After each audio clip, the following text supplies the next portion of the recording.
اعوذ باللہ من الشیطان الرجیم، بسم اللہ الرحمن الرحیم۔ ناظرین، welcome back to my channel. میں آپ کے ساتھ آج سورہ بقرہ کی رکوع نمبر 5 کے آگے سے آیات اور صورتوں کی تلاوت، ترجمہ اور تفسیر شیئر کروں گی۔ بسم اللہ الرحمن الرحیم۔ یا بنی اسرائیل اذکروا نعمتی التی انعمت علیکم وانی فضلتکم علی العالمین۔ اے بنی اسرائیل، یاد کرو میری اس نعمت کو جس سے میں نے تمہیں نوازا تھا، اور اس بات کو میں نے تمہیں دنیا کی ساری قوموں پر فضیلت عطا کی تھی۔ واتقوا یوما لا تجزی نفس عن نفس شیئا ولا یقبل منها شفاعۃ ولا یؤخذ منها عدل ولهم ینصرون۔ واتقوا یوما لا تجزی، اور ڈرو اس دن سے جب کوئی کسی کے ذرا بھی کام نہ آئے گا، نہ کسی کی طرف سے سفارش قبول ہوگی، نہ کسی کو فدیہ لے کر چھوڑا جائے گا، اور نہ مجرموں کو کہیں سے مدد مل سکے گی۔ مطلب اللہ میاں یہاں پر روز قیامت کی طرف اشارہ کرتے ہوئے کہہ رہے ہیں اور بنی اسرائیل کو تنبیہ کر رہے ہیں کہ ہم نے تمہیں تمام دنیا کی ساری قوموں پر فضیلت ادا کی تھی، لیکن ڈرو اس دن سے جب کوئی کسی کے دن کام نہ آئے گا۔ مطلب قیامت کے دن کوئی کسی کے کام نہ آئے گا، ہر بندے کو اپنے پڑی ہوگی، نہ ماں کو اپنی اولاد کی ہوش ہوگی، نہ اولاد کو والدین کی ہوش ہوگی، نہ دوست، نہ بہن بھائی، کوئی کسی کے کام نہیں آئے گا، بلکہ ہر کوئی اپنے اعمال کا نتیجہ بھگتے گا۔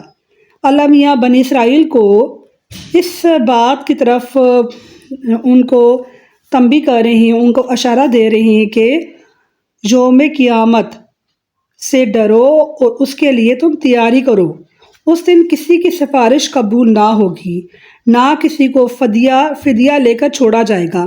جیسے دنیا میں تو ہوتا ہے نا کہ لوگ سفارش کسی کی کر لیتے ہیں، کسی کو معاف کر لیتے ہیں، فدیہ دے کر بڑے سے بڑے گناہ، بڑے سے بڑے مجرم کو بھی چھوٹ مل جاتی ہے، لیکن قیامت کے دن کسی بھی مجرم کو کہیں سے بھی کوئی بھی مدد نہیں ملے گی، اور وہ اپنے اعمال کا حساب کتاب ضرور پائے گا۔ یہاں پر اللہ تعالیٰ بنی اسرائیل کو روز قیامت کی یاد دلا رہے ہیں، اور بنی اسرائیل کو اس وقت کی یاد دلا رہے ہیں جب اللہ میاں نے ان کو تمام دنیا کی ساری قوموں پر فضیلت عطا کی تھی۔ وَإِذْ أَنْجَيْنَاكُمْ مِنْ آلِ فِرْعَوْنَ يَسُومُونَكُمْ سُوءَ الْعَذَابِ يُذَبِّحُونَ أَبْنَاءَكُمْ وَيَسْتَحْيُونَ نِسَاءَكُمْ وَفِي ذَلِكُمْ بَلَاءٌ مِّن رَبِّكُمْ عَظِيمٌ وَإِذْ فَرَقْنَا بِكُمُ الْبَحْرَ فَأَنْجَيْنَاكُمْ وَأَغْرَقْنَا آلَ فِرْعَوْنَ وَأَنْتُمْ تَنظُرُونَ وَإِذْ وَاعَدْنَا مُوسَىٰ 40 لَيْلَةً ثُمَّ اتَّخَذْتُمُ الْعِجْلَ مِن بَعْدِهِ وَأَنْتُمْ ظَالِمُونَ۔ یاد کرو وہ وقت جب ہم نے تم کو فرعونیوں کی غلامی سے نجات بخشی، انہوں نے تمہیں سخت عذاب میں مبتلا کر رکھا تھا، وہ تمہارے لڑکوں کو ذبح کرتے تھے اور تمہاری لڑکیوں کو زندہ رہنے دیتے تھے، اور اس حالت میں تمہارے رب کی طرف سے تمہاری بڑی آزمائش تھی۔ اللہ تعالیٰ فرعون کی جو غلامی کی زندگی سے بنی اسرائیل کو اس کو یاد دلا رہے ہیں، بنی اسرائیل کو بتا رہے ہیں کہ اس وقت کو یاد کرو جب یہ تمام حالات تمہارے ساتھ تھے۔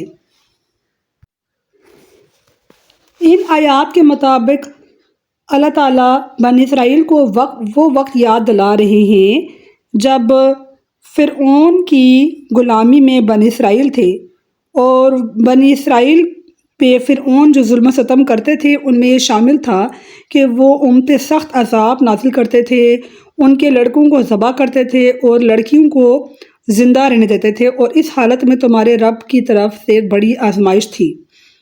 یاد کرو وہ وقت جب ہم نے سمندر پھاڑ کر تمہارے لیے راستہ بنایا، وَإِذْ فَرَقْنَا بِكُمُ الْبَحْرَ فَأَنْجَيْنَاكُمْ وَأَغْرَقْنَا آلَ فِرْعَوْنَ وَأَنْتُمْ تَنظُرُونَ۔ پھر اس میں سے تمہارے تمہیں بخیریت گزار دیا، اور پھر وہی تمہاری آنکھوں کے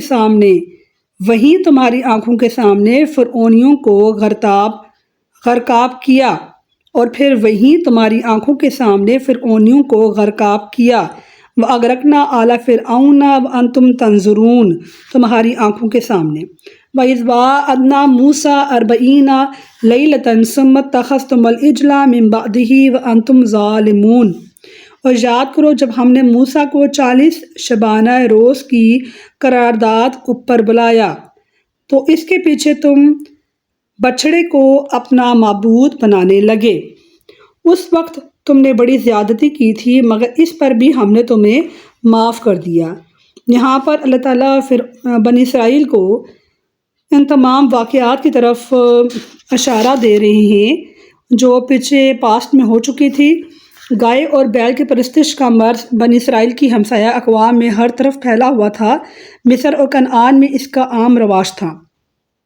حضرت یوسف علیہ السلام کے بعد بنی اسرائیل جب انحطاط میں مبتلا ہوئے، مطلب ان پہ قحط نازل ہوا، وہ زوال میں پڑ گئے اور رفتہ رفتہ قبطیوں کے غلام بن گئے، تو انہوں نے منجملہ اور امراض کے ایک مرض بھی اپنے حکمرانوں سے لے لیا۔ وہ یہ تھا کہ بچھڑے کی پرستش کا یہ واقعہ بائبل کتاب میں تفصیل کے ساتھ درج ہے۔ اللہ تعالیٰ نے اس واقعے کی طرف اشارہ کیا ہے۔ فرقان وہ چیز جس کے ذریعے سے حق اور باطل کا فرق نمایاں ہو، یعنی اپنے ان آدمیوں کو قتل کرو جنہوں نے گوسالے کو معبود بنایا اور اس کی پرستش کی۔ یاد کرو ٹھیک اس وقت جب تم ظلم کر رہے تھے، ہم نے موسیٰ کو کتاب اور فرقان عطا کی تاکہ تم اس کے ذریعے سے سیدھا راستہ پا سکو۔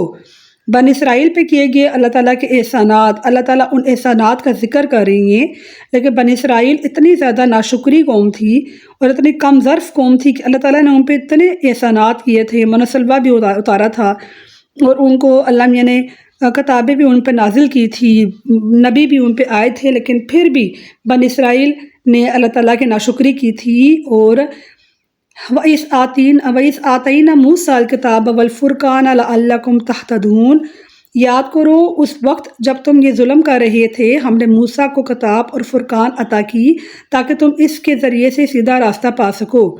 وَإِذْ قَالَ مُوسَىٰ لِقَوْمِهِ يَا قَوْمِ إِنَّكُمْ ظَلَمْتُمْ أَنفُسَكُمْ بِاتِّخَاذِكُمُ الْعِجْلَ فَتُوبُوا إِلَىٰ بَارِئِكُمْ فَاقْتُلُوا أَنفُسَكُمْ ذَٰلِكُمْ خَيْرٌ لَكُمْ عِندَ بَارِئِكُمْ فَتَابَ عَلَيْكُمْ إِنَّهُ هُوَ التَّوَّابُ الرَّحِيمُ۔ یاد کرو جب موسیٰ یہ نعمت لیے ہوئے پلٹا تو اس نے اپنی قوم سے کہا کہ لوگو، تم نے بچھڑے کو معبود بنا کر اپنے اوپر سخت ظلم کیا ہے، لہٰذا تم لوگ اپنے خالق کے حضور توبہ کرو اور اپنی جانوں کو ہلاک کرو۔ اسی میں تمہارے خالق کے نزدیک تمہاری بہتری ہے۔ اس وقت تمہارے خالق نے تمہاری دعا اور تمہاری توبہ قبول کر لی کہ وہ بڑا معاف کرنے والا اور رحم کرنے والا ہے۔ یہ ماشاءاللہ سے اتنے خوبصورت واقعات ہیں، یہ ہم اگر تفصیل سے پڑھیں تو ہمیں اپنے نبیوں کی کرامات اور ان کی فضیلت کا ہمیں خوب اندازہ ہو جائے گا، اور ہمیں ناظرین اپنی جو پچھلے نبی ہمارے گزرے ہیں ان کی بھی ہمیں حالات زندگی اور ان کو پیش آنے والے واقعات اور تمام باتوں کو واقعات کو ہمیں پڑھنا چاہیے، ان سے سبق حاصل کرنا چاہیے، کیونکہ عیسائیوں نے تو بائبل کو توڑ مروڑ دیا ہے اور یہودیوں نے بھی اپنی کتاب کو، انجیل کو توڑ مروڑ دیا ہے، لیکن ہمیں چاہیے کہ ہم قرآن مجید سے ہم لوگ رہنمائی حاصل کریں اور تفسیر اور تفہیم کی کتابیں پڑھ کر ہم ان تمام واقعات کو اپنے ذہن میں دوبارہ ریکال کریں۔ وَإِذْ قُلْتُمْ يَا مُوسَىٰ لَن نُؤْمِنَ لَكَ حَتَّىٰ نَرَى اللَّهَ جَهْرَةً فَأَخَذَتْكُمُ الصَّاعِقَةُ وَأَنْتُمْ تَنظُرُونَ، یاد کرو جب تم نے موسیٰ سے کہا تھا کہ ہم تمہارے کہنے کا ہرگز یقین نہیں کریں گے جب تک کہ ہم اپنی آنکھوں سے علانیہ خدا کو تم سے کلام کرتے نہ دیکھ لیں۔ مطلب بنی اسرائیل نے ایک زمانے میں حضرت موسیٰ علیہ السلام سے کہا تھا کہ جب تک ہم اللہ تعالیٰ کو اپنی آنکھوں سے نہ دیکھ لیں ہم اللہ تعالیٰ پہ یقین نہیں کریں گے۔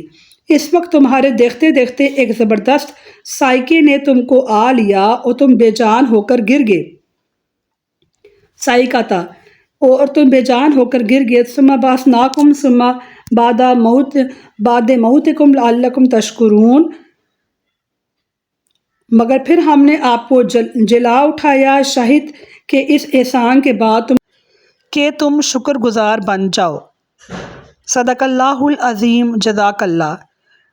ناظرین، آج میں نے آپ سے سورہ بقرہ کی رکوع نمبر 5 سے آگے رکوع کی میں نے تلاوت، ترجمہ اور تفسیر و تفہیم مولانا مودودی کی الفاظ میں شیئر کی ہے۔